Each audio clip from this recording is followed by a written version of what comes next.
श्रीगुरुभ्यो नमः। हरिः ओम।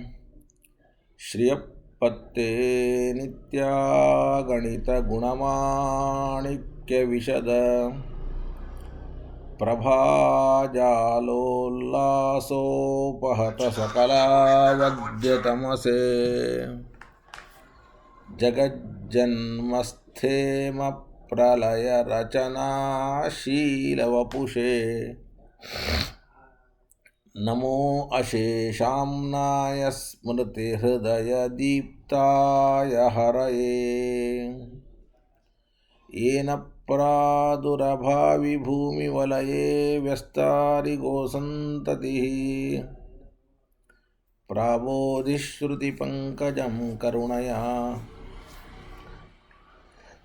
प्रकाशितत्वं परं ध्वान्तं ध्वंसमनायि साधुनिकरश्चकारि सन्मार्गगः। तेन व्यासदिवाकरेण सततं मात्याजि मे मानसम्। व्याप्तिर्यस्य निजे निजेन महसा पक्षे सपक्षे स्थितिः व्यावृत्तिश्च विपक्षतोत विषये शक्तिर्न वै बाधिते। नैवास्ति प्रतिपक्षयुक्तिरतुलं शुद्धं प्रमाणं समे भूयात् तत्त्वविनिर्णयाय भगवान् आनन्दतीर्थो मुनिः।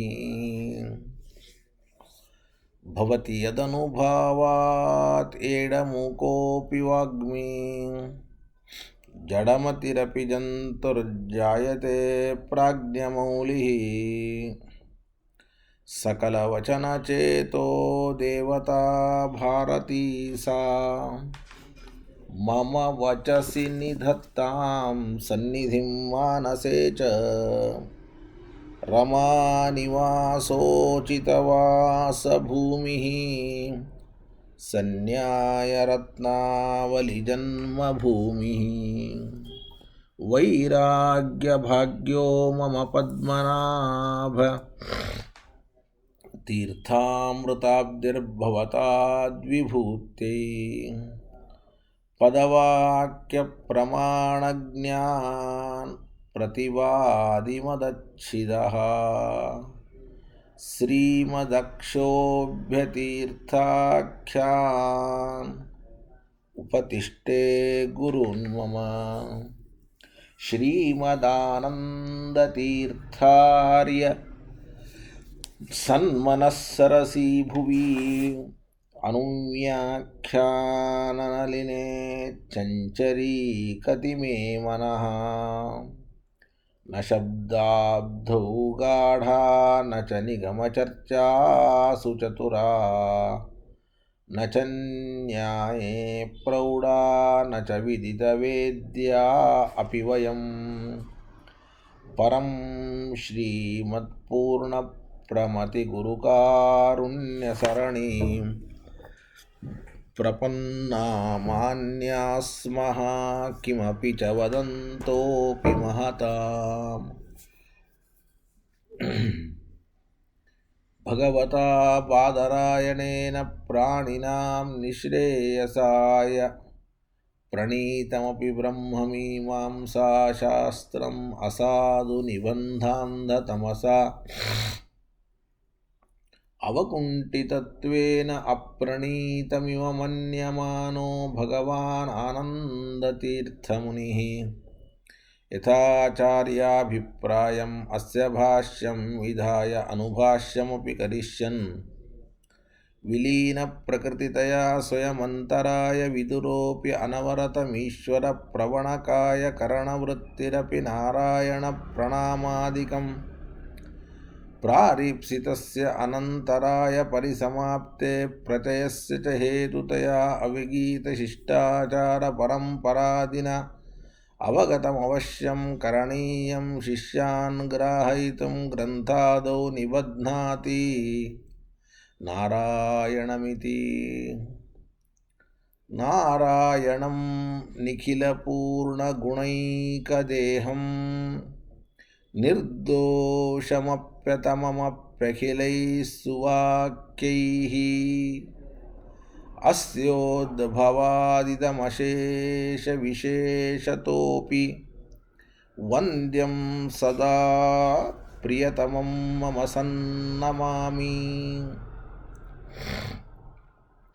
तमेव शास्त्रप्रभवं प्रणम्य जगद्गुरूणां गुरुमञ्जसैव विशेषतो मे परमाख्यविद्या व्याख्यां करोमि अन्वपि चाहमेव। ॐ ॐ अथातो ब्रह्मजिज्ञासा ॐ श्रुतिक्षीराब्धिमामथ्यधीमन्दरमहीवृता प्राप्तान्यायसुधायेन तं जयीन्द्रमहं भजे। बुधैरपि सुदुर्बोधे ग्रन्थे यन्मम साहसं तत्पारयन्तु निपुणा गुरुपादरजक्षणाः।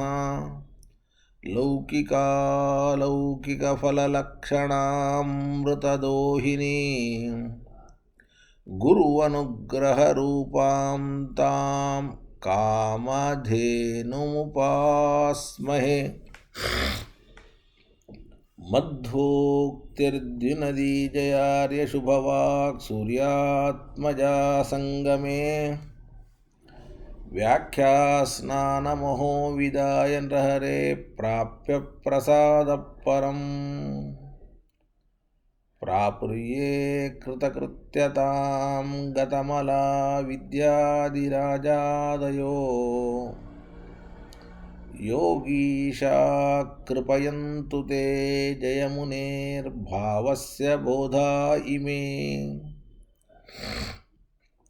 शुकेन शान्त्यादिषु वाङ्मयेषु व्यासेन धैर्येण बुधिनोपमेयम्। मनोजजित्यां मनसां हि पत्या रघुत्तमाख्यं स्वगुरुं नमामि। आरूढः सहसा यतीन्द्रपदवीं गत्वा च वाराणसीं तत्रत्यान्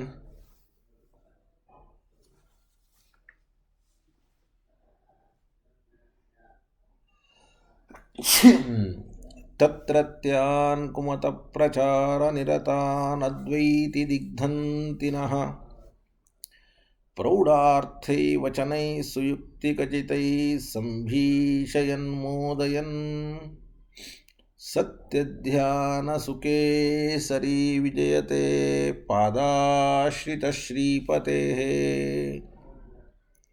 प्रावोचद्योदिकं न्याय सुधावाक्यार्थचन्द्रिकां सत्यप्रज्ञगुरुर्दद्यात् प्रज्ञां वैदान्तिकीं सदा। बन्धुस्त्वं गुरुरिष्टदैवतमिति त्वत्पादपङ्केरुहं प्राप्तं मां परिपालयेति सततं याचे निबद्धाञ्जलिः। चित्तं मद्गुणदोषचिन्तनविदौ नूनं मनाङ्मा कृता सत्याभिज्ञगुरो त्वदङ्घ्रियुगलं हित्वा न मे सद्गतिः। सत्याभिज्ञकराब्जोत्थान् पञ्चाशद्वर्षपूजकान् सत्यप्रमोदतीर्थार्यान् नौमि न्यायसुधारतान्। वेदेशमुनिसत्पाद सेवा संप्राप्तवैभवान् यादवार्यान् वरसुधा टीकाकारान्वयन्नुमः। पृथ्वीमण्डलमध्यस्थाः पूर्णबोधमतानुगाः वैष्णवाः विष्णुहृदयाः ತಾನ್ ನಮಸ್ತೆ ಗುರುನ್ ಮಮ ಶುಭಾನ್ ಧ್ಯಾಯಂತಿ ಯೇ ಕಾಮಾನ್ ಗುರುದೇವ ಪ್ರಸಾದಜಾನ್ ಇತರಾನ್ ಆತ್ಮಪಾಪೋತ್ಥಾನ್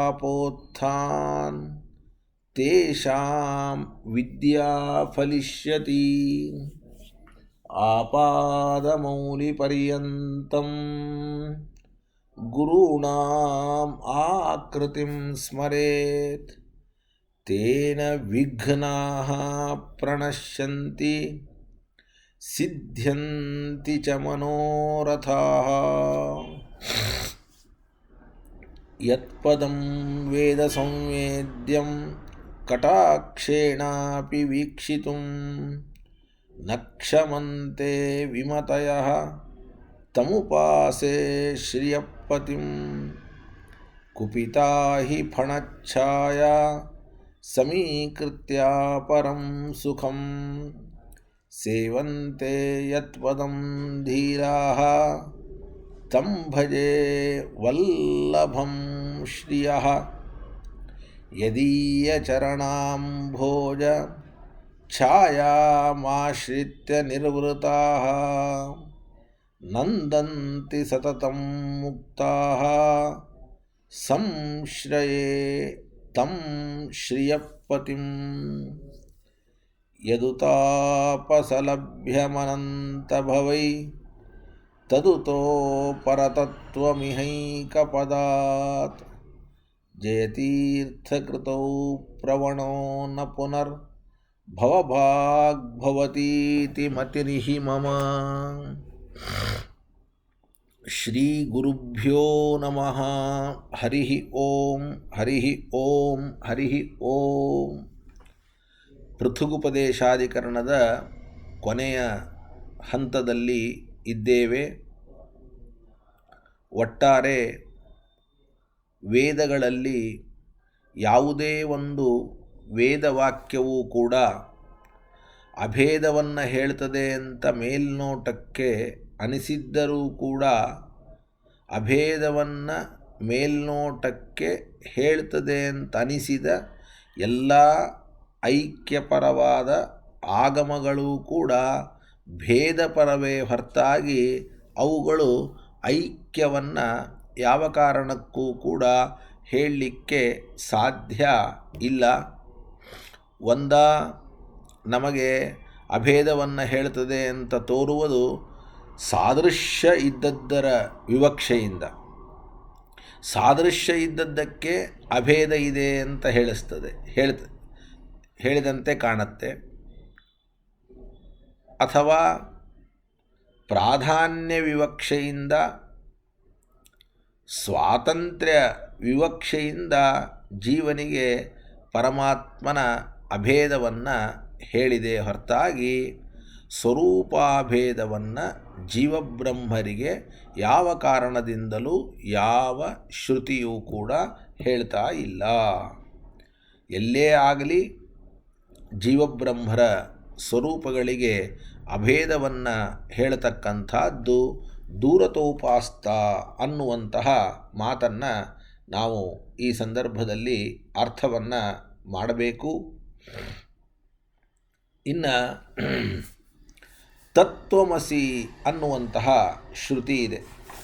ಈ ತತ್ವಮಸಿ ಅನ್ನುವಂತಹ ಶ್ರುತಿಯನ್ನು ಇಟ್ಟುಕೊಂಡು ನಾವು ಯಾವ ವಿವಕ್ಷೆಯಿಂದ ಇದು ಜೀವಬ್ರಹ್ಮರಿಗೆ ಅಭೇದವನ್ನು ಹೇಳಿದಂತೆ ತೋರ್ತದೆ ಅನ್ನುವಂತಹ ಒಂದು ಪ್ರಶ್ನೆ ಬಂದರೆ, ಸ್ವಾತಂತ್ರ್ಯ ಮತ್ತು ಪ್ರಾಧಾನ್ಯ ಅನ್ನುವ ವಿವಕ್ಷೆಯಿಂದ, ಇಷ್ಟೊತ್ತಿನವರೆಗೂ ಸಾದೃಶ್ಯ ಅನ್ನುವ ವಿವಕ್ಷೆಯಿಂದ ನಾವು ಜೀವಬ್ರಹ್ಮರಿಗೆ ಅಭೇದವನ್ನು ಹೇಳಿದಂತೆ, ಅಭೇದ ಅಂದರೆ ಸ್ವರೂಪಾಭೇದ ಅಲ್ಲ, ಅಮುಖ್ಯವಾದ ಅಭೇದವನ್ನು ಹೇಳಿದಂತೆ ತೋರ್ತದೆ ಅಂತ ಹೇಳಿ, ಸ್ವಾತಂತ್ರ್ಯ ಮತ್ತು ಪ್ರಾಧಾನ್ಯ ವಿವಕ್ಷೆಯಿಂದ ಗೌಣಾರ್ಥಕ ತತ್ವಮಸಿ ಅನ್ನುವ ವಾಕ್ಯ ಎನ್ನುವುದಾಗಿ ಇನ್ನು ಮುಂದೆ ವ್ಯಾಖ್ಯಾನವನ್ನು ಮಾಡ್ತಾ ಇದ್ದಾರೆ. ಯದ್ವಾ ಅಲ್ಲಿಂದ ಶುರು, ಸುಧಾ ವಾಕ್ಯ ನೋಡ್ಕೊಳ್ಳಿ, ಬಹಳ ದಿವಸ ಆಯಿತು. ತತ್ವಮಸಿ ಇತ್ಯಾದಿ ನಿರ್ದೇಶೋಪಿ ಪ್ರಾಧಾನ್ಯ ಸ್ವಾತಂತ್ರ್ಯಾಭ್ಯಾಂ ಲಾಕ್ಷಣಿಕೋ ವ್ಯಾಖ್ಯಾಯತೆ. ಸ್ವಾತಂತ್ರ್ಯ ಮತ್ತು ಪ್ರಾಧಾನ್ಯ ವಿವಕ್ಷೆಯಿಂದ ಇದು ಮುಖ್ಯವಾದ ಅಭೇದ ಅಂತ ಅರ್ಥವನ್ನು ಹೇಳ್ತಾ ಇಲ್ಲ, ಗೌಣವಾದ ಅರ್ಥವನ್ನು ಹೇಳ್ತಾ ಇದೆ. ತತ್ವಮಸಿ ಎನ್ನುವ ತತ್ ಅನ್ನುವ ಪದದಿಂದ ಲಕ್ಷಣಾವೃತ್ತಿಯಿಂದ ಮೊದಲಿಗೆ ಸ್ವಾತಂತ್ರ್ಯ ಮತ್ತು ಪ್ರಾಧಾನ್ಯ ತಿಳಿತದೆ. ತತ್ತನ್ನುವ ಪದದಿಂದ ಲಕ್ಷಣಾವೃತ್ತಿಯಿಂದ ಸ್ವಾತಂತ್ರ್ಯ ಮತ್ತು ಪ್ರಾಧಾನ್ಯ ತಿಳಿತದೆ. ಅವುಗಳ ಮೂಲಕ ಅದೇ ತತ್ಪದದಿಂದ ಮತ್ತೆ ಪ್ರಾಧಾನ್ಯ ಹಾಗೂ ಸ್ವಾತಂತ್ರ್ಯಕ್ಕೆ ವಿಷಯ ಯಾವುದು ಅಂತ ತಿಳಿಯಲ್ಪಡುತ್ತದೆ. ಅಂದರೆ ತತ್ವಮಸಿ ಅನ್ನುವ ತತ ತ್ವಂ ಪದಗಳಿಂದ ನೇರವಾಗಿ ಪ್ರಾಧಾನ್ಯ ಮತ್ತು ಸ್ವಾತಂತ್ರ್ಯ ಅನ್ನೋದು ತಿಳಿಯೋದಿಲ್ಲ. ಲಕ್ಷಣಯ ತಿಳಿತದೆ, ಅದರ ನಂತರದಲ್ಲಿ ಅದರ ವಿಷಯವೂ ಕೂಡ ತಿಳಿತದೆ ಅಂತ. ತಥಾಹಿ ತತ್ಶಬ್ದೇನ ತದೀಯೇ ಸ್ವಾತಂತ್ರ್ಯ ಪ್ರಾಧಾನ್ಯೇ ಲಕ್ಷ್ಯೇತೆ. ತತ್ ಅನ್ನೋ ಶಬ್ದಕ್ಕೆ ಬ್ರಹ್ಮ ಅಂತ ಅರ್ಥ, ತ್ವಮ್ ಅನ್ನೋ ಶಬ್ದಕ್ಕೆ ಜೀವ ಅಂತ ಅರ್ಥ. ತತ್ ಅನ್ನೋ ಶಬ್ದಕ್ಕೆ ಬ್ರಹ್ಮ ಅಂದರೆ ಬ್ರಹ್ಮ ಅನ್ನೋದು ಮುಖ್ಯವರ್ಥವಾಗಿದ್ದರೂ ಕೂಡ ಬ್ರಹ್ಮನ ಸ್ವಾತಂತ್ರ್ಯ ಹಾಗೂ ಬ್ರಹ್ಮನ ಪ್ರಾಧಾನ್ಯವನ್ನು ನಾವು ತತ್ಶಬ್ದದಿಂದ ತೆಗೆದುಕೊಳ್ಳಬೇಕು. ಲಕ್ಷಣಯ ಮತ್ತೆ ಪುನಃ ತಾಭ್ಯಾಂ ತದ್ವಿಷಯತಾ ಲಕ್ಷ್ಯತೆ. ತತಶ್ಚ ತತ್ ಪ್ರಧಾನಕಃ ತತ್ತಂತ್ರಶ್ಚ ಇತಿ ವಾಕ್ಯಾರ್ಥೋ ಭವತಿ. ಈ ರೀತಿಯಾಗಿ ಅರ್ಥ ಹೇಳಿದ್ದರಿಂದ ಏನು ನಿರ್ಣಯವಾಯಿತು ಅಂತ ಕೇಳಿದರೆ, ನೀನು ಬ್ರಹ್ಮನ ಪ್ರಾಧಾನ್ಯ, ಜೀವನಿಗೆ ನಾವು ಹೇಳ್ತಾ ಇದ್ದೇವೆ, ತ್ವಂ ಏ ಜೀವ, ನೀನು ಬ್ರಹ್ಮನ ಪ್ರಾಧಾನ್ಯ ಹಾಗೂ ಬ್ರಹ್ಮನ ಸ್ವಾತಂತ್ರ್ಯಗಳಿಗೆ ವಿಷಯನಾಗಿದ್ದೀಯಾ. ಹಿಂಗೆ ಹೇಳಿದರೆ ಏನೂ ಅರ್ಥ ಆಗೋದಿಲ್ಲ. ಜೀವನು ಬ್ರಹ್ಮನ ಪ್ರಾಧಾನ್ಯಕ್ಕೆ ವಿಷಯನಾಗಿದ್ದಾನೆ, ಜೀವನು ಬ್ರಹ್ಮನ ಸ್ವಾತಂತ್ರ್ಯಕ್ಕೆ ವಿಷಯನಾಗಿದ್ದಾನೆ ಅಂದರೆ ಏನು ಅರ್ಥ ಅಂತನ್ನತಕ್ಕಂಥದ್ದು ಆಗೋದಿಲ್ಲ. ಹಾಗಾದರೆ ಅದರ ಅಭಿಪ್ರಾಯ ಏನಪ್ಪ ಅಂತ ಕೇಳಿದರೆ, ಬ್ರಹ್ಮನೇ ಪ್ರಧಾನವಾಗಿ ಉಳ್ಳವನು ಅಂತರ್ಥ. ಬ್ರಹ್ಮನೇ ಪ್ರಧಾನವಾಗಿ ಉಳ್ಳವನು ಮತ್ತು ಜೀವನು ಬ್ರಹ್ಮನ ಅಧೀನನಾಗಿ ಇರುವವನು. ಈ ವಿವಕ್ಷೆಯಿಂದ ತತ್ವಮಸಿ ಅನ್ನುವ ವಾಕ್ಯ ಪರಮಾತ್ಮನೇ ಪ್ರಧಾನ, ನೀನು ಅಪ್ರಧಾನ, ಆದ್ದರಿಂದ ಅವನೇ ನೀನು, ನೀನೇ ಅವನು ಅಂತ ಹೇಳಿದ್ದೇವೆ. ಅಥವಾ ಪೂರ್ಣವಾಗಿ ನೀನು ಬ್ರಹ್ಮನ ಅಧೀನ, ಆದ್ದರಿಂದ ಅವನೇ ಬ್ರಹ್ಮ, ನೀನೇ ಅವನು ಅಂತ ಹೇಳಿದ್ವಿ. ಎರಡು ಸಂದರ್ಭದಲ್ಲಿ ಅಭೇದವನ್ನು ಹೇಳುವ ಒಂದು ವಿವಕ್ಷೆ ಇದೆ. ನಾವು ಎಷ್ಟೋ ಸಂದರ್ಭದಲ್ಲಿ ಉದಾಹರಣೆಯನ್ನು ಕೊಡ್ತೇವೆ. ಈ ಊರು ಅಂದರೆ ಇವರು, ಇವರು ಅಂದರೆ ಈ ಊರು ಅಂತಂತೇವೆ. ಹಾಗಾದರೆ ಆ ಊರಿಗೂ ಇವರಿಗೂ ಅಭೇದ ಇದೆ ಅಂತ ಅರ್ಥ ಅಲ್ಲ. ಆ ಊರಿನಲ್ಲಿ ಇವರು ಪ್ರಧಾನರು ಅಂತ ಅರ್ಥ. ಹಾಗಾದರೆ ಊರಿನಲ್ಲಿ ಈ ವ್ಯಕ್ತಿ ಪ್ರಧಾನನಾದದ್ದರಿಂದ ನಾವು ಆ ಪ್ರಧಾನನಾದ ವ್ಯಕ್ತಿಗೂ ಊರಿಗೂ ಅಭೇದ ಇದ್ದಂತೆ ವ್ಯವಹಾರ ಮಾಡ್ತೇವೆ. ಹಾಗಾದರೆ ಅಭೇದ ಇದೆ ಅಂತ ಅರ್ಥನಾ? ಅಲ್ಲ, ಪ್ರಾಧಾನ್ಯ ಇದೆ ಅಂತ ಅರ್ಥ. ಮಠ ಅಂದರೆ ಸ್ವಾಮಿಗಳು, ಸ್ವಾಮಿಗಳು ಅಂದರೆ ಮಠ ಅಂತಂತೇವೆ. ಹಾಗಾದರೆ ಮಠಕ್ಕೂ ಸ್ವಾಮಿಗಳಿಗೂ ಅಭೇದ ಅಂತರ್ಥವಾ? ಅಲ್ಲ. ಮಠದಲ್ಲಿ ಯಾರಿದ್ದಾರೋ ಎಲ್ಲರೂ ಅಪ್ರಧಾನರು, ಸ್ವಾಮಿಗಳು ಪ್ರಧಾನರು ಅನ್ನುವ ಅರ್ಥದಲ್ಲಿ ಮಠಕ್ಕೂ ಸ್ವಾಮಿಗಳಿಗೂ ಅಭೇದ ವ್ಯವಹಾರ ಇದೆ. ಅಂದಮೇಲೆ ಇಲ್ಲಿಯೂ ಕೂಡ ಜೀವನೇ ಬ್ರಹ್ಮ, ಬ್ರಹ್ಮನೇ ಜೀವ ಅಂದರೆ ಬ್ರಹ್ಮನನ್ನು ಬಿಟ್ಟು ಜೀವನಿಗೆ ಬೇರೆ ರೀತಿಯಾದ ಪ್ರಾಧಾನ್ಯ ಇಲ್ಲ, ಬ್ರಹ್ಮನಿಗೆ ಪ್ರಾಧಾನ್ಯ ಇರೋದು ಅನ್ನುವ ಅಭಿಪ್ರಾಯದಿಂದ ತತ್ವಮಸಿ ಅನ್ನುವಂತಹ ವಾಕ್ಯ ಅಂತನ್ನತಕ್ಕಂಥದ್ದು ಹೊರಟಿದೆ ಎನ್ನುವುದಾಗಿ ತಿಳಿದುಕೊಳ್ಳಬೇಕು. ಅದರಂತೆ ಇನ್ನೊಂದು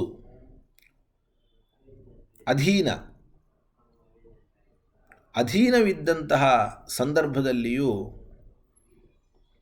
ನಾವು ಅವನೇ ಇವನು ಅಂತ, ಯಾಕೆಂದರೆ ಅವನನ್ನು ಬಿಟ್ಟು ಇವನಿಗೆ ಇರಲಿಕ್ಕೆ ಸಾಧ್ಯವೇ ಇಲ್ಲ.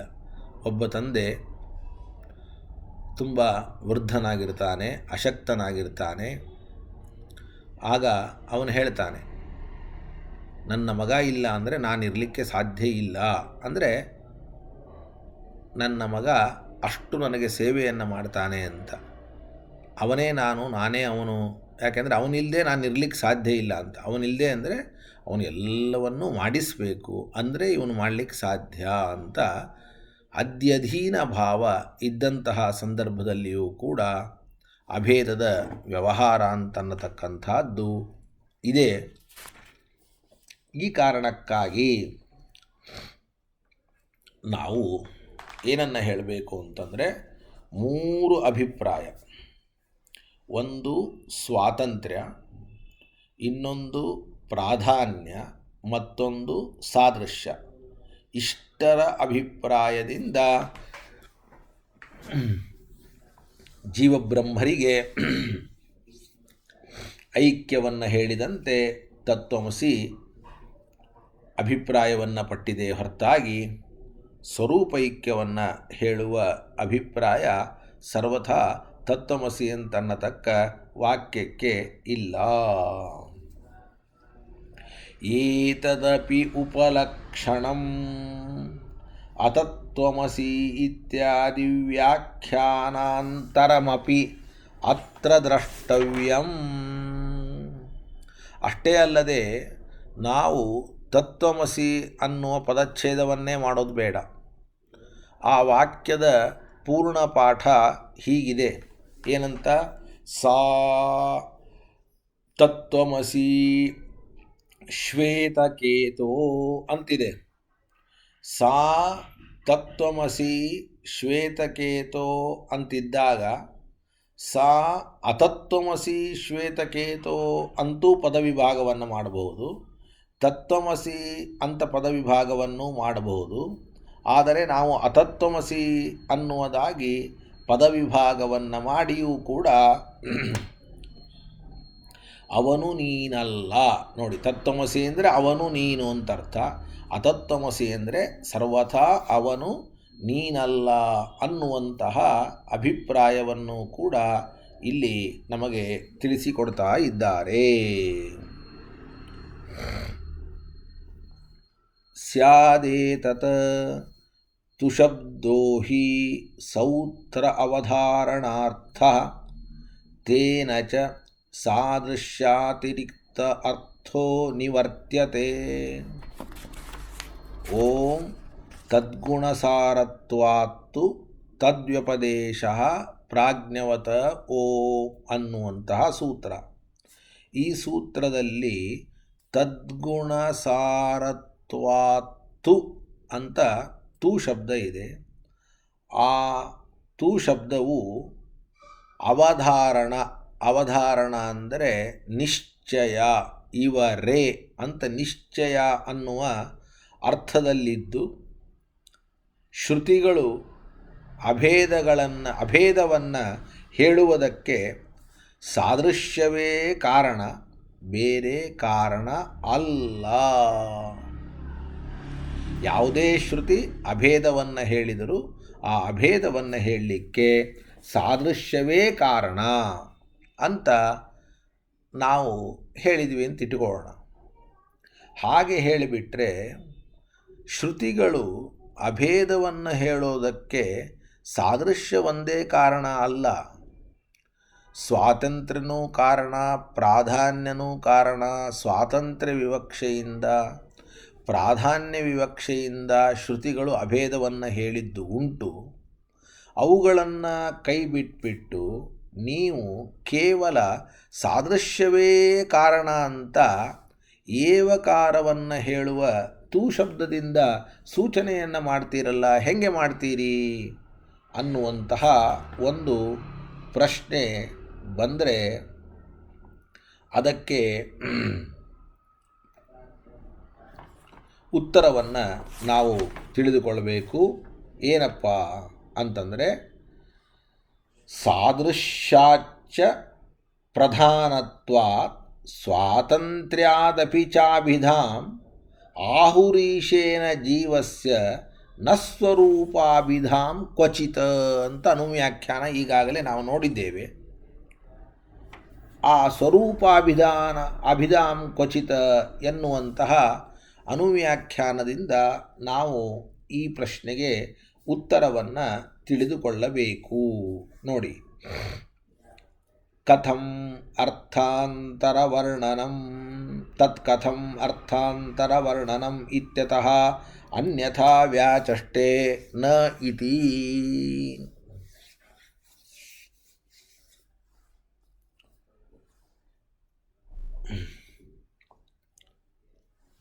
ತದ್ಗುಣಸಾರತ್ವಾತ್ತು ಅನ್ನುವ ಸೂತ್ರದಲ್ಲಿ ತೂ ಶಬ್ದ ಇದೆ. ತೂ ಶಬ್ದಕ್ಕೆ ಏವ ಅಂತ ಅರ್ಥ. ಕೇವಲ ಸಾದೃಶ್ಯ ಅನ್ನುವ ಅರ್ಥದಲ್ಲಿಯೇ ವೇದಗಳು ಐಕ್ಯವನ್ನು ಹೇಳ್ತದೆ ಅಂತ ಅದರ ಅಭಿಪ್ರಾಯ.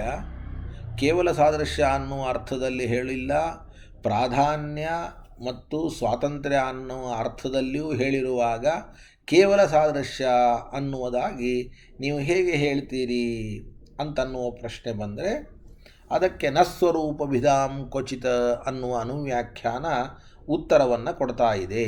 ಏನಂಗಂದರೆ, ಕ್ವಚಿತ್ ಪ್ರದೇಶೆ ಸ್ವರೂಪಾಭಿಧಾಂ ನ ಆಹುಹು ಇತಿ ತು ಶಬ್ದಾರ್ಥಃ. ಶ್ರುತಿಯ ಯಾವ ಪ್ರದೇಶದಲ್ಲಿಯೂ ಕೂಡ, ಅಂದರೆ ಯಾವ ಸಂದರ್ಭದಲ್ಲಿಯೂ ಕೂಡ ಸ್ವರೂಪಾಭೇದವನ್ನು ಹೇಳುವುದಿಲ್ಲ ಅಂತ ತೂ ಶಬ್ದಕ್ಕೆ ಅರ್ಥವೇ ಹೊರತಾಗಿ ಈ ವಿವಕ್ಷೆಯಿಂದ ಮಾತ್ರ ಹೇಳುತ್ತೆ, ಇನ್ನೊಂದು ವಿವಕ್ಷೆಯಿಂದ ಹೇಳೋದಿಲ್ಲ ಅಂತಲ್ಲ. ಕಲ್ಪನೆ ಬಂತಲ್ಲ. ಒಟ್ಟು ಯಾವುದೇ ವೇದದ ವಾಕ್ಯ ಇರಲಿ,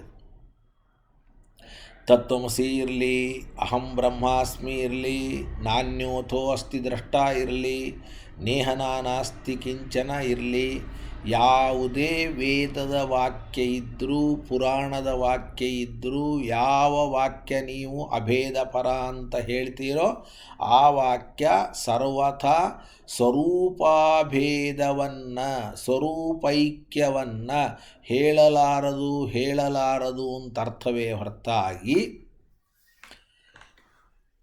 ನೀವು ಈಗಾಗಲೇ ಅಂದುಕೊಂಡಂತೆ ಬರೀ ಸಾದೃಶ್ಯ ಅನ್ನುವ ಅರ್ಥದಲ್ಲಿ ಅಭೇದವನ್ನು ಹೇಳಿದೆ, ಸಾದೃಶ್ಯ ಅನ್ನುವ ಅರ್ಥವನ್ನು ಬಿಟ್ಟು ಬೇರೆ ರೀತಿಯಿಂದ ಹೇಳಿಲ್ಲ ಅಂತ ಮಾತ್ರ ಅಭಿಪ್ರಾಯ ಅಲ್ಲ.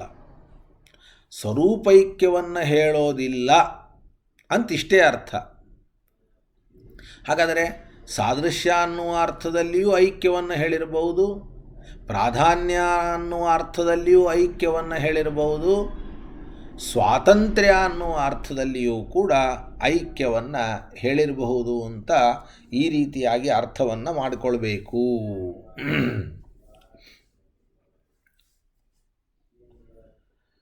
ನೋಡಿ, ಕ್ವಚಿತ್ ಪ್ರದೇಶೇ ಸ್ವರೂಪಾಭಿಧಾಂ ನ ಆಹುಃ ಇತಿ ತು ಶಬ್ದಾರ್ಥಃ ನ ತು ಪ್ರಾಧಾನ್ಯಾದಿನಿವೃತ್ತಿಃ ಇತಿ. ಅಸ್ತು ಏವಂ ಜೀವಸ್ಯ ಬ್ರಹ್ಮೈಕ್ಯಂ ಮುಕ್ತಸ್ಯ ತತ್ಕಥಂ ವ್ಯಾಖ್ಯೇಯಂ.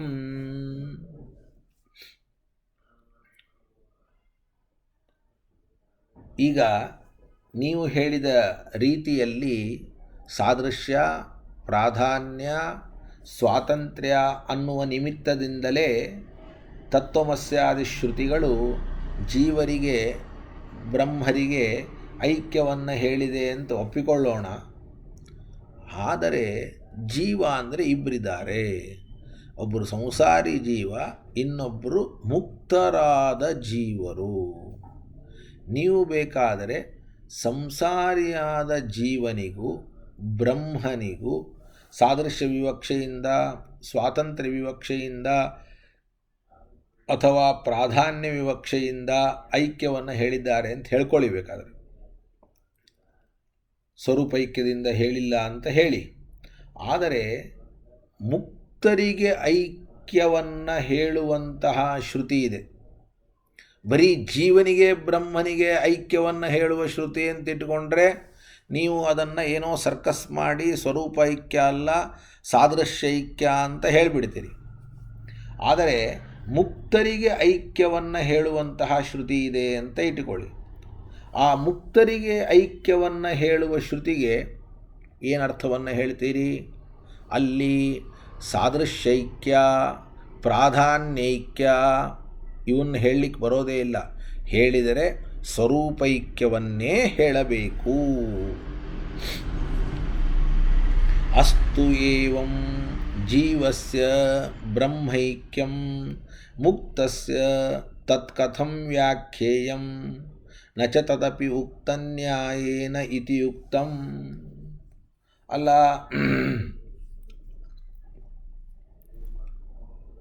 ಅಲ್ಲೂ ಕೂಡ ಇದೇ ಅರ್ಥ ಅಂತ ಹೇಳೋಣ. ಸಾದೃಶ್ಯೈಕ್ಯ, ಪ್ರಾಧಾನ್ಯೈಕ್ಯ, ಸ್ವಾತಂತ್ರ್ಯೈಕ್ಯ ಅಂತ ಹೇಳೋಣ ಅಂತ ಪ್ರಶ್ನೆ ಬಂದರೆ, ಯತ್ರತ್ವಸ್ಯ ತು ಸರ್ವಂ ಆತ್ಮೈವ ಅಭೂತ್ ಅಂತಿದೆ. ಯತ್ರತ್ವಸ್ಯ ತು ಸರ್ವಂ ಆತ್ಮೈವ ಅಭೂತ್ ಎಂಬುವಂತಹ ಶ್ರುತಿಯು ಮುಕ್ತರಿಗೆ ವಿಶೇಷವಾಗಿ ಐಕ್ಯವನ್ನು ಹೇಳ್ತಾ ಇದೆ. ನೀವು ಒಂದು ವೇಳೆ ಸಂಸಾರಿ ಜೀವನಿಗೂ ಬ್ರಹ್ಮನಿಗೂ ಇರುವ ಐಕ್ಯ, ಮುಕ್ತ ಜೀವರಿಗೂ ಬ್ರಹ್ಮನಿಗೂ ಇರುವ ಐಕ್ಯ ಸಮಾನವಾಗಿದ್ದರೆ, ಎರಡೂ ಒಂದೇ ತರಹದ ಐಕ್ಯ ಆಗಿದ್ದರೆ ಆಗ ಜೀವರಿಗೆ ಐಕ್ಯವನ್ನು ಹೇಳುವ ಶ್ರುತಿಯೇ ಸಾಕಾಗ್ತಾ ಇತ್ತು. ಆದರೆ ಮುಕ್ತರಿಗೆ ಬ್ರಹ್ಮನಿಂದ ಐಕ್ಯವನ್ನು ಹೇಳುವುದಕ್ಕೆ ಒಂದು ಪ್ರತ್ಯೇಕವಾದ ಶ್ರುತಿ ಇದೆ. ಅದರ ಅವಶ್ಯಕತೆ ಏನಿತ್ತು? ಹಾಗಾದರೆ ಮುಕ್ತರಿಗೂ ಬ್ರಹ್ಮನಿಗೂ ಐಕ್ಯವನ್ನು ಪ್ರತ್ಯೇಕವಾಗಿ ಶ್ರುತಿ ಹೇಳ್ತಾ ಇದೆ ಅಂದರೆ ಆ ಶ್ರುತಿಯ ಅಭಿಪ್ರಾಯ ಮುಕ್ತರಿಗೂ ಬ್ರಹ್ಮನಿಗೂ ಸ್ವರೂಪೈಕ್ಯ ಅಂತೆ ಅರ್ಥವೇ ಹೊರತಾಗಿ ಕೇವಲ ಸಾದೃಶ್ಯೈಕ್ಯ, ಪ್ರಾಧಾನ್ಯೈಕ್ಯ ಅಲ್ಲ. ಸಂಸಾರಿ ಜೀವರಿಗೂ ಮತ್ತು ಬ್ರಹ್ಮನಿಗೂ ಐಕ್ಯವನ್ನು ಹೇಳುವಂತಹ ಶ್ರುತಿಗೆ ಪ್ರಾಧಾನ್ಯೈಕ್ಯ ಅಂತ ಅರ್ಥ, ಅಲ್ಲಿ ಸ್ವರೂಪೈಕ್ಯ ಅಂತ ಅರ್ಥ ಅಲ್ಲ. ಹೀಗೆ ನಾವು ಹೇಳದೇ ಇದ್ದರೆ ಮುಕ್ತರಿಗೂ ಬ್ರಹ್ಮನಿಗೂ ಐಕ್ಯವನ್ನು ಹೇಳುವ ಶ್ರುತಿಗೆ ಪ್ರತ್ಯೇಕತೆಯನ್ನು ನಾವು ವಿವರಿಸಲಿಕ್ಕೆ ಸಾಧ್ಯ ಇಲ್ಲ.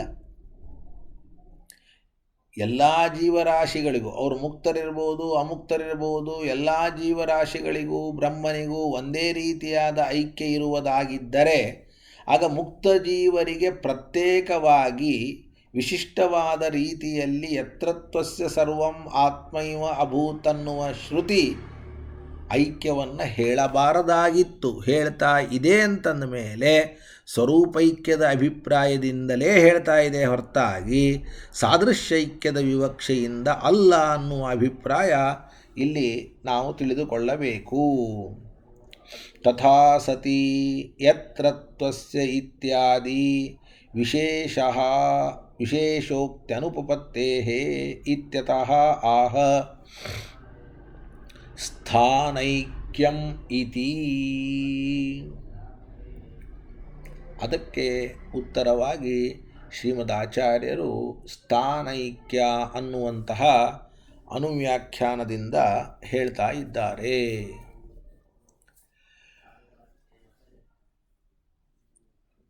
ಇದು ಎಲ್ಲರಿಗೂ ಕೂಡ ಅರ್ಥವಾಗುವಂತಹದ್ದು.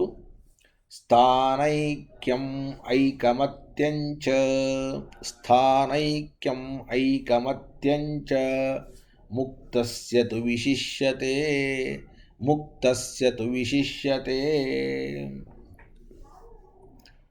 ಸಂಸಾರಿಗಳಲ್ಲಿ ಇಲ್ಲದೇ ಇರುವ, ಮುಕ್ತರಲ್ಲಿ ಮಾತ್ರ ಇರುವ ಬ್ರಹ್ಮೈಕ್ಯ. ಬ್ರಹ್ಮೈಕ್ಯ ಅಂದರೆ ಸ್ಥಾನೈಕ್ಯ ಮತ್ತು ಮತ್ತೈಕ್ಯ ಅಂತ ಅರ್ಥವೇ ಹೊರತಾಗಿ ಮತ್ತೆ ಸ್ವರೂಪೈಕ್ಯ ಅಂತ ಮಾತ್ರ ಸರ್ವಥಾ ಅಲ್ಲ. ಎಷ್ಟು ಚೆನ್ನಾಗಿರುವ ಅರ್ಥವನ್ನು ಹೇಳ್ತಾ ಇದ್ದೆ. ಹೌದು, ನೀವು ಹೇಳಿದ ಹಾಗೆ ಸಂಸಾರಿಗಳಿಗೂ ಬ್ರಹ್ಮನಿಗೂ ಇರುವ ಐಕ್ಯ ಕೇವಲ ಪ್ರಾಧಾನ್ಯೈಕ್ಯ ಅಥವಾ ಸಾದೃಶ್ಯೈಕ್ಯ ಇರಬಹುದು. ಆದರೆ ಮುಕ್ತರಿಗೂ ಬ್ರಹ್ಮನಿಗೂ, ಮುಕ್ತರಿಗೂ ಪರಮಾತ್ಮನಿಗೂ ಇರುವ ಐಕ್ಯ ಏನಿದೆಯೋ ಈ ಐಕ್ಯ ಮಾತ್ರ ಕೇವಲ ಸಾದೃಶ್ಯೈಕ್ಯಕ್ಕೆ ಮಾತ್ರ ಮೀಸಲಲ್ಲ. ಇನ್ನೂ ಒಂದು ವಿಶೇಷತೆ ಇವರ ಐಕ್ಯದಲ್ಲಿದೆ. ಅದೇನಪ್ಪ ಅಂತಂದರೆ ಸ್ಥಾನೈಕ್ಯ ಮತ್ತು ಮತ್ತೈಕ್ಯ. ನೋಡಿ, ಸಂಸಾರಿ ಜೀವರಿಗೂ ಬ್ರಹ್ಮನಿಗೂ ಇಲ್ಲದೇ ಇರುವ, ಮುಕ್ತರಿಗೂ ಬ್ರಹ್ಮನಿಗೂ ಮಾತ್ರ ಇರುವಂತಹ,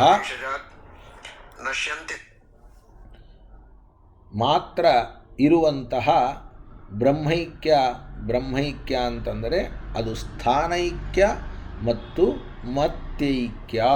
ಸ್ಥಾನೈಕ್ಯ ಮತ್ತು ಮತ್ತೈಕ್ಯ ಅಂತ ಈ ರೀತಿಯಾಗಿ ಅರ್ಥ. ಏನು ಹಂಗಂದರೆ ಸ್ಥಾನೈಕ್ಯ ಮತ್ತೈಕ್ಯ ಅಂದರೆ ಏನು? ಸ್ವರೂಪೈಕ್ಯ ಅಂತಂತೂ ಸರ್ವಥಾ ಅಲ್ಲ, ಇಬ್ಬರೂ ಸೇರಿ ಒಂದು ಅಂತ. ಹಾಗಾದರೆ ಮುಕ್ತ ಮತ್ತು ಬ್ರಹ್ಮ, ಮುಕ್ತರು ಮತ್ತು ಬ್ರಹ್ಮ ಇವರಿಬ್ಬರೂ ಕೂಡ ಒಂದೇ ಸ್ಥಾನದಲ್ಲಿ ಇರ್ತಾರೆ ಅಂತ ಅರ್ಥ. ಇಬ್ಬರಿಗೂ ಕೂಡ ಒಂದೇ ವಿಧವಾದ ಇಚ್ಛೆ ಇರ್ತದೆ ಅಂತ ಅರ್ಥ. ಇದನ್ನೇ ವಿಶೇಷೈಕ್ಯ ಅಂದರೆ ಈ ತರಹದ ವಿಶೇಷವಾದ ಐಕ್ಯ ಅದು ಸಂಸಾರಿಗಳಿಗೂ ಬ್ರಹ್ಮರಿಗೂ ಇಲ್ಲ. ಕಲ್ಪನೆ ಬಂತಲ್ಲ? ನೀವು ಮಾಡಿದ ಪ್ರಶ್ನೆಗೆ ಸ್ಪಷ್ಟವಾದಂತಹ ಉತ್ತರ ಇದೆ. ನೀವೇನು ಪ್ರಶ್ನೆಯನ್ನು ಮಾಡಿದ್ರಿ? ಸಂಸಾರಿ ಜೀವನಿಗೂ ಬ್ರಹ್ಮನಿಗೂ ನೀವು ಸ್ವರೂಪೈಕ್ಯವನ್ನು ಹೇಳಬೇಡಿ, ಬಿಡ್ರಿ. ಮುಕ್ತರಾದ ಜೀವರಿಗೂ ಬ್ರಹ್ಮನಿಗೂ ಸ್ವರೂಪೈಕ್ಯವನ್ನು ಯಾಕೆ ಹೇಳಬಾರದು, ಹೇಳಿ ಅಂತ ಅವರ ವಾದ. ಅದಕ್ಕೆ ಅವರು ಕೊಡುವಂತಹ ಕಾರಣ,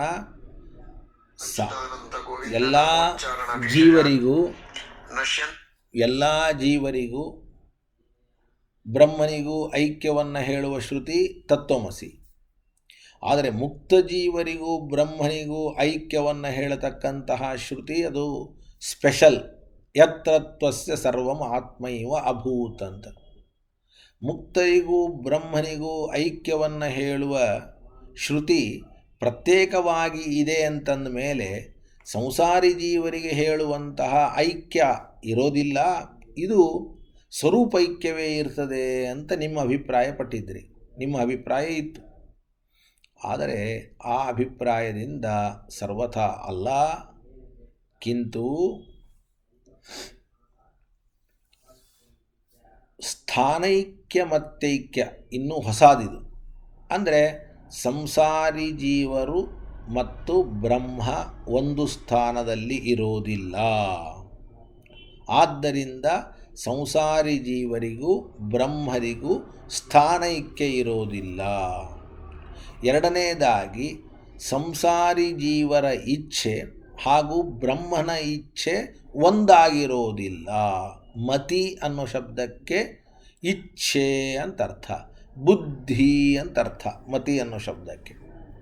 ಸಂಸಾರಿ ಜೀವ ಒಂದು ಇಚ್ಛೆ ಮಾಡ್ತಾನೆ, ಪರಮಾತ್ಮ ಒಂದು ಇಚ್ಛೆಯನ್ನು ಮಾಡ್ತಾನೆ. ಯಾವಾಗಲೂ ನಾವೆಲ್ಲರೂ ಕೂಡ ದೇವರ ಇಚ್ಛೆಗೆ ಅನುಗುಣವಾದ ಇಚ್ಛೆಯನ್ನು ಮಾಡೋದಿಲ್ಲ, ದೇವರ ಸಂಕಲ್ಪಕ್ಕೆ ಅನುಗುಣವಾದ ಸಂಕಲ್ಪವನ್ನು ಮಾಡೋದಿಲ್ಲ. ಯಾವಾಗೋ ಒಂದು ಸಲ ಮಾಡಬಹುದು, ಆದರೆ ನಮ್ಮ ಇಚ್ಛೆ ಅದು ಪೂರ್ಣವಾಗಿಲ್ಲ ಅಂದರೆ ದೇವರ ಇಚ್ಛೆಗೆ ಅನುಗುಣವಾಗಿ ನಾವು ಇಚ್ಛೆಯನ್ನು ಮಾಡಿಲ್ಲ ಅಂತ ಅರ್ಥ. ಅಕಸ್ಮಾತ್ ನಮ್ಮ ಸಂಕಲ್ಪ ಸತ್ಯವಾದರೆ, ನಮ್ಮ ಇಚ್ಛೆ ನಡೆದರೆ, ಆಗ ನಾವು ದೇವರ ಇಚ್ಛೆಗೆ ಅನುಗುಣವಾದ ಇಚ್ಛೆಯನ್ನು ಮಾಡಿದ್ದೇವೆ ಅಂತ ಅರ್ಥ. ಕಲ್ಪನೆ ಬಂತಲ್ಲ? ಸಂಸಾರಿ ಜೀವ ಅವನು ಏನು ಇಚ್ಛೆ ಮಾಡ್ತಾನೋ ಅದು ಒಂದು ಸಲ ನಡೀತದೆ, ಒಂದು ಸಲ ನಡೆಯೋದಿಲ್ಲ. ಯಾಕೆ ಅಂದರೆ ದೇವರ ಇಚ್ಛೆಗೆ ಅನುಗುಣವಾದ ಇಚ್ಛೆಯನ್ನು ಮಾಡಿದರೆ ನಡೀತದೆ, ದೇವರ ಇಚ್ಛೆಗೆ ಅನುಗುಣವಾಗಿ ಮಾಡದೇ ಇದ್ದರೆ ಆವಾಗ ನಡೆಯೋದಿಲ್ಲ. ಹೀಗೆ ಮತ್ತೈಕ್ಯ ಅನ್ನೋದು ಇಲ್ಲ.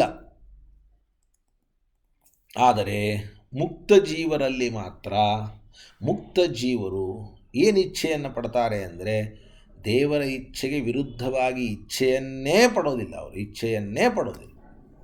ಯಾವಾಗಲೂ ಕೂಡ ದೇವರ ಇಚ್ಛೆಗೆ ಅನುಗುಣವಾದ ಇಚ್ಛೆಯನ್ನೇ ಮಾಡ್ತಾರೆ ಕಲ್ಪನೆಯಲ್ಲಿ. ಅಂದಮೇಲೆ ಮುಕ್ತ ಜೀವರಿಗೂ ಪರಮಾತ್ಮನಿಗೂ ಮತ್ತೈಕ್ಯ ಅನ್ನುವ ಸಂಸಾರಿ ಜೀವರಲ್ಲಿ ಇಲ್ಲದ ಒಂದು ವಿಶೇಷತೆ ಇದೆ. ಅದರಂತೆ ಒಂದೇ ವೈಕುಂಠ ಎನ್ನತಕ್ಕಂತಹ ಸ್ಥಾನದಲ್ಲಿ ಪರಮಾತ್ಮನೂ ಇದ್ದಾನೆ, ಮುಕ್ತ ಜೀವರು ಇದ್ದಾರೆ. ಇದಕ್ಕೆ ಒಂದೇ ಸ್ಥಾನ ಇದ್ದದ್ದರಿಂದ ಸ್ಥಾನೈಕ್ಯ ಅಂತಾರೆ. ಅಂದಮೇಲೆ ಸಂಸಾರಿ ಜೀವರಲ್ಲಿ ಇಲ್ಲದೇ ಇರುವ ಸ್ಥಾನೈಕ್ಯ ಮತ್ತೈಕ್ಯಗಳು ಹೆಚ್ಚಿನವು ಮುಕ್ತ ಜೀವರಲ್ಲಿ ಇದ್ದದ್ದರಿಂದ ಯತ್ರತ್ವಸ್ಯ ಸರ್ವಂ ಆತ್ಮೈವ ಅಭೂತ್ ಎನ್ನತಕ್ಕಂತಹ ಶ್ರುತಿಯು ವಿಶೇಷವಾಗಿ ಮುಕ್ತ ಜೀವರಿಗೂ ಪರಮಾತ್ಮನಿಗೂ ಐಕ್ಯವನ್ನು ಹೇಳ್ತಾ ಇದೆ ಹೊರತಾಗಿ ಯಾವುದೇ ಕಾರಣಕ್ಕೂ ಕೂಡ ಸ್ವರೂಪೈಕ್ಯವನ್ನು ಹೇಳಲಿಕ್ಕೆ ಹೊರಟಿದೆ ಅಂತ ಮಾತ್ರ ಸರ್ವಥಾ ತಿಳಿಯಬಾರದು. ಅಂದಮೇಲೆ ಸ್ವರೂಪೈಕ್ಯವನ್ನು ಹೇಳ್ತಕ್ಕಂತಹ ಶ್ರುತಿ ಇಲ್ಲೇ ಇಲ್ಲ ಅನ್ನುವ ಅಭಿಪ್ರಾಯವನ್ನು ಇಟ್ಟುಕೊಂಡು ಆಚಾರ್ಯರು ಸ್ಥಾನೈಕ್ಯಂ ಏಕಮತ್ಯಂಚ ಮುಕ್ತಸ್ಯ ತು ವಿಶಿಷ್ಯತೆ ನೋಡಿ, ಈಶೇನ ಇತಿ ವರ್ತತೆ ನ ಕೇವಲಂ ಉಕ್ತನಿಮಿತ್ತತ್ರಯಂ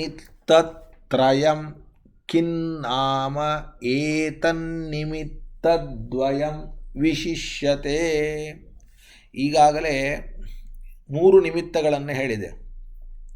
ಒಂದು ಸಾದೃಶ್ಯ, ಎರಡನೆಯದ್ದು ಪ್ರಾಧಾನ್ಯ, ಮೂರನೆಯದ್ದು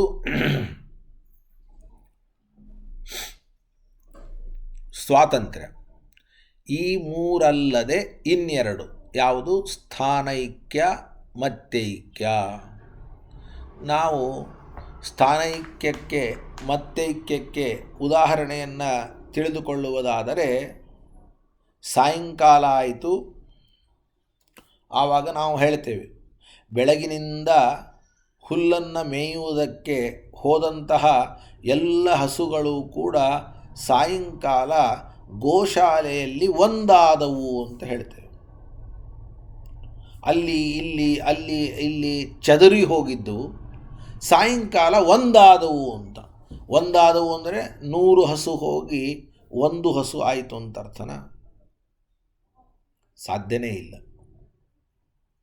ಹಾಗಾದರೆ ಒಂದೇ ಸ್ಥಾನ, ಇಷ್ಟೊತ್ತಿನವರೆಗೂ ಬೆಳಗಿನಿಂದ ಸಾಯಂಕಾಲದವರೆಗೂ ಬೇರೆ ಬೇರೆ ಸ್ಥಾನದಲ್ಲಿದ್ದಂತಹ ಹಸುಗಳು ಒಂದೇ ಸ್ಥಾನದಲ್ಲಿ ಸೇರಿಕೊಂಡಿತು ಅನ್ನುವ ಅಭಿಪ್ರಾಯದಲ್ಲಿ ಸಾಯಂಕಾಲ ಗೋಶಾಲೆಯಲ್ಲಿ ಒಂದಾದವು ಅಂತ ಅಭಿಪ್ರಾಯವನ್ನು ಪಟ್ಟಂತೆ ಎಲ್ಲ ಮುಕ್ತರಾಶಿಗಳು ಜೀವರು ಮತ್ತು ಪರಮಾತ್ಮ ವೈಕುಂಠ ಎನ್ನುವ ಒಂದು ಸ್ಥಾನದಲ್ಲಿ ಇದ್ದಾರೆ ಅಂತ ಒಂದು ಅಭಿಪ್ರಾಯ. ಎರಡನೆಯದಾಗಿ ಮತ್ತೈಕ್ಯಕ್ಕೆ ಉದಾಹರಣೆ. ಒಬ್ಬೊಬ್ಬರು ಒಂದೊಂದು ರೀತಿಯಾದಂತಹ ವಿವಾದವನ್ನು ಮಾಡ್ತಾ ಇರ್ತಾರೆ, ತಮ್ಮ ಮನಸ್ಸಿಗೆ ಬಂದಂತೆ ಮಾತಾಡ್ತಾ ಇರ್ತಾರೆ, ಎಲ್ಲರೂ ಕೂಡ ಜಗಳ ಆಡ್ತಾ ಇರ್ತಾರೆ. ಆದರೆ ಯಾವಾಗ ರಾಜನ ಸಭೆಯಲ್ಲಿ ಎಲ್ಲರೂ ಕೂಡ ಸೇರ್ತಾರೋ ಆ ಸಂದರ್ಭದಲ್ಲಿ ಎಲ್ಲ ಬ್ರಾಹ್ಮಣರು ಕೂಡ ಒಟ್ಟಾದರು ಅಂತ ಹೇಳಿಬಿಡ್ತೀವಿ. ಎಲ್ಲ ಬ್ರಾಹ್ಮಣರು ಒಂದಾದರು, ಒಟ್ಟಾದರು ಅಂದರೆ ಏನರ್ಥ? 10 ಜನ ಬ್ರಾಹ್ಮಣರು ಹೋಗಿ ಒಬ್ಬ ಬ್ರಾಹ್ಮಣ ಆದ ಅಂತರ್ಥನ ಅಲ್ಲ. ರಾಜನ ಮನೆಯ ಹೊರಗೆ ಎಲ್ಲ ಬ್ರಾಹ್ಮಣರು ತಮ್ಮ ಮನಸ್ಸಿಗೆ ಬಂದಂತೆ ಮಾತನಾಡ್ತಾ ಇದ್ದರು. ಆದರೆ ರಾಜನ ಮನೆಯಲ್ಲಿ, ರಾಜನ ಆಸ್ಥಾನದಲ್ಲಿ ಎಲ್ಲರೂ ಕೂಡ ತಮ್ಮ ವಿರೋಧವನ್ನು ಮರೆತು ತಮ್ಮ ಮತಿಯಲ್ಲಿ ಭಿನ್ನ ಭಿನ್ನ ಅಭಿಪ್ರಾಯವನ್ನು ಬಿಟ್ಟು ಒಂದೇ ನಿರ್ಧಾರಕ್ಕೆ ಬಂದರು. ಹಾಗಾದರೆ ಒಂದೇ ನಿರ್ಧಾರಕ್ಕೆ ಬಂದಾಗಲೂ, ಒಂದೇ ಮನಸ್ಸಿಗೆ ಬಂದಾಗಲೂ ಕೂಡ ಒಂದಾದರು ಅಂತ ಹೇಳುವಂತಹ ವ್ಯವಹಾರ ಲೋಕದಲ್ಲಿ ಇದೆ.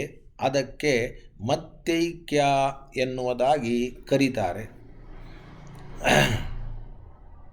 ಈಗ ನಾವು ಒಬ್ಬೊಬ್ಬರು ನಾನು ನೈವೇದ್ಯ ಮಾಡ್ತೇನೆ ಅಂತ ಹಿಂದಿನ ಕಾಲದಲ್ಲೆಲ್ಲ ನೈವೇದ್ಯದ ಒಂದು ವಿವಾದ ತುಂಬ ಇರ್ತದೆ.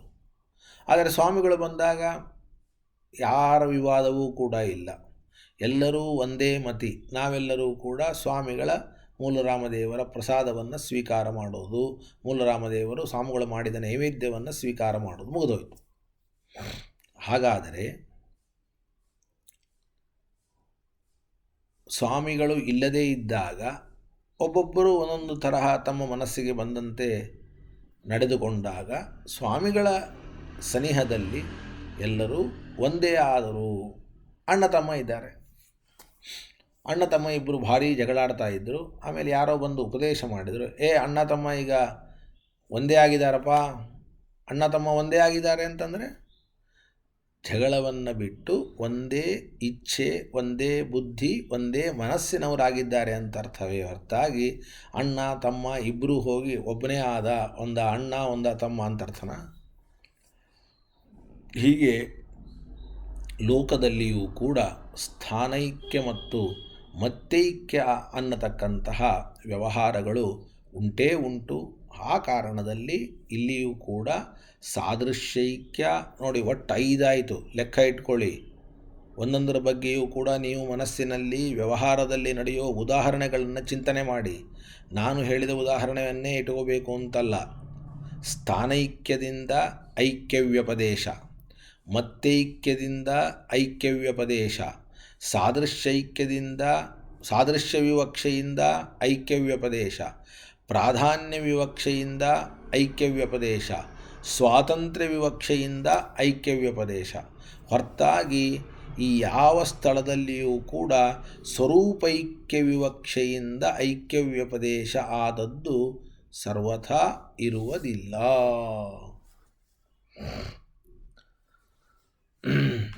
ಈಶೇನ ಇತಿ ವರ್ತತೆ ನ ಕೇವಲಂ ಉಕ್ತನಿಮಿತ್ತತ್ರಯಂ ಖಿನ್ನಾಮ ಏತದ್ನಿಮಿತ್ತದ್ವಯಂ ವಿಶಿಷ್ಯತೆ. ಅತಃ ವಿಶೇಷೇಣ ಅಭೇದೋಕ್ತಿ ಉಪಪದ್ಯತೆ. ತತ್ರ ಸ್ಥಾನೈಕ್ಯೇನ ಐಕ್ಯವ್ಯಪದೇಶೋ ಲಾಕ್ಷಣಿಕಃ. ಸ್ಥಾನಗತಸ್ಯ ಐಕ್ಯಸ್ಯ ಸ್ಥಾನಿಷು ಪ್ರಯೋಗಾತ್. ಸ್ಥಾನಗತಸ್ಯ ಐಕ್ಯಸ್ಯ ಸ್ಥಾನಿಷು ಪ್ರಯೋಗಾತ್ ಅಂತ. ಸ್ಥಾನದ ಐಕ್ಯವನ್ನು ಸ್ಥಾನದಲ್ಲಿ ಇರುವ ವ್ಯಕ್ತಿಗಳಿಗೆ ಹೇಳ್ತಾ ಇದ್ದೇವೆ. ಇನ್ನು ಐಕಮತ್ಯ ನಿಮಿತ್ತೇತು ಪ್ರಯೋಗೇ ಲಕ್ಷಿಣ ವಿಷಯ ಐಕ್ಯ ಆತ್ಮನಿ ಐಕ್ಯಂ ತತಶ್ಚ ಮತಿಮತಾಂ ಇತಿ. ಮುಕ್ತರ ಬುದ್ಧಿಗೂ ಪರಮಾತ್ಮನ ಬುದ್ಧಿಗೂ ವಿಷಯ ಒಂದೇ ಆದದ್ದರಿಂದ ಅವರಿಬ್ಬರ ಬುದ್ಧಿಯೂ ಒಂದೇ. ಅದರಿಂದ ಅವರಿಬ್ಬರೂ ಒಂದೇ ಅಂತ ವ್ಯವಹಾರ. ಮತ್ತೈಕ್ಯದಿಂದ ಮಾಡುವ ವ್ಯವಹಾರದಲ್ಲಿ ಲಕ್ಷಿತ ಲಕ್ಷಣ ಅಂತ ಒಂದು ಮುಂದೆ ಹೋಗಬೇಕು. ಬರೀ ಲಕ್ಷಣ, ಲಕ್ಷಿತ ಲಕ್ಷಣ ಅಂತ ಅಂದರೆ ಬುದ್ಧಿಯ ವಿಷಯೈಕ್ಯದಿಂದ ಬುದ್ಧಿಯಲ್ಲಿ ಐಕ್ಯ ವ್ಯವಹಾರ, ಒಂದೇ ಬುದ್ಧಿ ಅಂತ. ಆ ಒಂದೇ ಬುದ್ಧಿಯುಳ್ಳ ಜೀವಬ್ರಹ್ಮರು ಒಂದು ಅಂತ. ವಿಷಯ ಒಂದಾದದ್ದರಿಂದ ಬುದ್ಧಿಗಳು ಒಂದು, ಬುದ್ಧಿಗಳು ಒಂದಾದದ್ದರಿಂದ ಆ ಬುದ್ಧಿಗಳುಳ್ಳ ಜೀವಬ್ರಹ್ಮರು ಒಂದು ಅಂತ ಈ ರೀತಿಯಾಗಿ ಲಕ್ಷಿತ ಲಕ್ಷಣ ಎನ್ನುವುದನ್ನು ಮಾಡಬೇಕು ಅನ್ನುವುದನ್ನು ತಿಳಿಸ್ತಾ ಇದ್ದಾರೆ. ಹೀಗೆ ನಾವು ಎಲ್ಲಿಯೇ ಐಕ್ಯವನ್ನು, ಅದು ಸಂಸಾರಿ ಜೀವರಿಗೂ ಪರಮಾತ್ಮನಿಗೂ ಹೇಳಿರಲಿ, ಮುಕ್ತರಿಗೂ ಪರಮಾತ್ಮನಿಗೂ ಹೇಳಿರಲಿ, ಮುಕ್ತರಿಗೂ ಪರಮಾತ್ಮನಿಗೂ ಹೇಳಿದರೆ ಸ್ವರೂಪೈಕ್ಯ, ಸಂಸಾರಿ ಜೀವರಿಗೂ ಪರಮಾತ್ಮನಿಗೂ ಹೇಳಿದರೆ ಅಲ್ಲಿ ಸಾದೃಶ್ಯ ನಿಮಿತ್ತ ಐಕ್ಯ ಅಂತ ಸರ್ವಥಾ ಅರ್ಥವನ್ನು ಮಾಡಿಕೊಳ್ಳಬೇಡಿ. ಎಲ್ಲ ಕಡೆಯಲ್ಲಿಯೂ ಕೂಡ ಸ್ವರೂಪೈಕ್ಯ ಸರ್ವಥಾ ಇರೋದಿಲ್ಲ. ನೀವೇನು ಮಾಡಿದರೂ ಕೂಡ ಸ್ವರೂಪೈಕ್ಯ ಅಂತನ್ನತಕ್ಕಂಥದ್ದು ಇರೋದಿಲ್ಲ.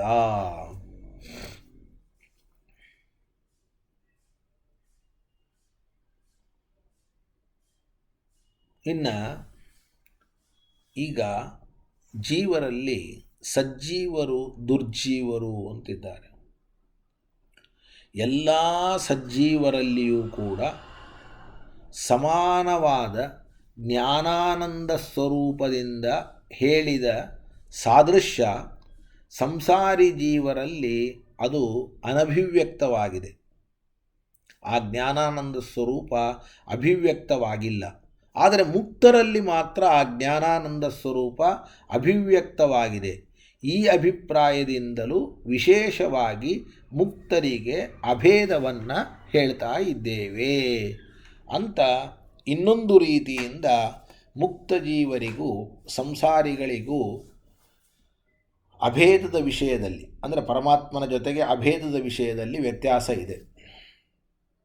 ನಾವು ಹೇಳ್ತೀವಿ ಪರಮಾತ್ಮನಿಗೂ ಸಜ್ಜೀವನಿಗೂ ಸಾದೃಶ್ಯ ಇದೆ, ಆದ್ದರಿಂದ ಪರಮಾತ್ಮನೇ ಸಜ್ಜೀವ, ಸಜ್ಜೀವನೇ ಪರಮಾತ್ಮ.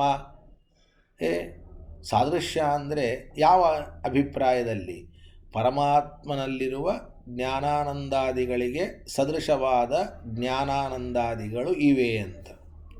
ಆದರೆ ಪರಮಾತ್ಮನಿಗೆ ಸದೃಶವಾದ ಜ್ಞಾನಾನಂದಾದಿಗಳು ಸಂಸಾರಿ ಜೀವನಲ್ಲಿ ಅಭಿವ್ಯಕ್ತವಾಗಿ ಇರೋದಿಲ್ಲ. ಆದರೆ ಪರಮಾತ್ಮನಲ್ಲಿ ಇದು ಮುಕ್ತರಾದ ಜೀವರಲ್ಲಿ ಅಭಿವ್ಯಕ್ತವಾಗಿರುತ್ತೆ. ಅಂದಮೇಲೆ ಮುಕ್ತರಾದ ಜೀವರಲ್ಲಿ ಅಭಿವ್ಯಕ್ತವಾಗಿ ಸಂಸಾರಿ ಜೀವರಲ್ಲಿ ಅನಭಿವ್ಯಕ್ತವಾಗಿ ಅಂತ ಈ ರೀತಿಯಾಗಿ ನಾವು ಅಭಿಪ್ರಾಯವನ್ನು ಇಟ್ಟುಕೊಳ್ಳಬೇಕು ಅಂತ ಅರ್ಥ. ಕಲ್ಪನೆ ಬಂತು ಅಂತ ಅಂದ್ಕೊಳ್ತೇನೆ. ಜ್ಞಾನಾನಂದಾದಿಗಳ ಅಭಿವ್ಯಕ್ತಿ ಮುಕ್ತರಾದ ಜೀವರಲ್ಲಿದೆ, ಜ್ಞಾನಾನಂದಾದಿಗಳ ಅಭಿವ್ಯಕ್ತಿ ಸಂಸಾರಿ ಜೀವರಲ್ಲಿ ಇಲ್ಲ. ಈ ಕಾರಣಕ್ಕೂ ಕೂಡ ಮುಕ್ತ ಜೀವರಿಗೂ ಪರಮಾತ್ಮನಿಗೂ ಇರುವ ಒಂದು ಸಾದೃಶ್ಯ ಸಂಸಾರಿ ಜೀವರಿಗೂ ಮತ್ತು ಪರಮಾತ್ಮನಿಗೂ ಇರುವ ಸಾದೃಶ್ಯದಲ್ಲಿ ವ್ಯತ್ಯಾಸ ಅಂತನ್ನತಕ್ಕಂಥದ್ದು ಇದೆ. ಅದನ್ನೇ ಸಾದೃಶ್ಯಂಚ ವಿಶೇಷೇಣ ಜಡಾನಾಂ ದ್ವಯಮೇವತು ಭವೇತ್ ಸಾದೃಶ್ಯಮತ್ಯಲ್ಪಂ ತೃತೀಯಂ ಪರಮಾತ್ಮನ. ಸಾದೃಶ್ಯಂಚ ವಿಶೇಷೇಣ ಜಡಾನಾಂ ದ್ವಯಮೇವತು ಭವೇತ್ ಸಾದೃಶ್ಯಮತ್ಯಲ್ಪಂ ತೃತೀಯಂ ಪರಮಾತ್ಮನ ಎನ್ನುವುದಾಗಿ ಹೇಳ್ತಾರೆ. ಅದರ ವಿಚಾರವನ್ನು ಮತ್ತೆ ತಿಳಿಯೋಣ ಅಂತ ಹೇಳ್ತಾ ಇಲ್ಲಿಗೆ ಈ ಪಾಠವನ್ನು ಮುಗಿಸೋಣ. ನಾಳೆ ಮತ್ತು ನಾಡಿದ್ದು 2 ದಿವಸ ಪಾಠ ಇರೋದಿಲ್ಲ. ಶನಿವಾರ ಭಾನುವಾರ ಮತ್ತು ಸೋಮವಾರ ಸುಧಾ ಪಾಠವನ್ನು ನೋಡೋಣ. ಈ ಬಾರಿ ಸರ್ವಮೂಲ ಪಾಠ ಕಾರಣಾಂತರಗಳಿಂದ ಇರೋದಿಲ್ಲ. ಸೋಮವಾರ ಮತ್ತೆ ಸುಧಾ ಪಾಠವನ್ನು ನೋಡೋಣ ಅಂತ ಹೇಳ್ತಾ ಶ್ರೀಕೃಷ್ಣಾರ್ಪಣಮಸ್ತು. ಶುಭಾನ್ ಧ್ಯಾಯಂತಿ ಏಕಾಮಾನ್ ಗುರುದೇವ ಪ್ರಸಾದಜಾನ್ ಇತರಾನ್ ಆತ್ಮಪಾಪೋತ್ಥಾನ್ ತೇಷಾಂ ವಿದ್ಯಾ ಫಲಿಷ್ಯತಿ. ಹರಯೇ ನಮಃ ಹರಯೇ ನಮಃ ಹರಯೇ ನಮಃ.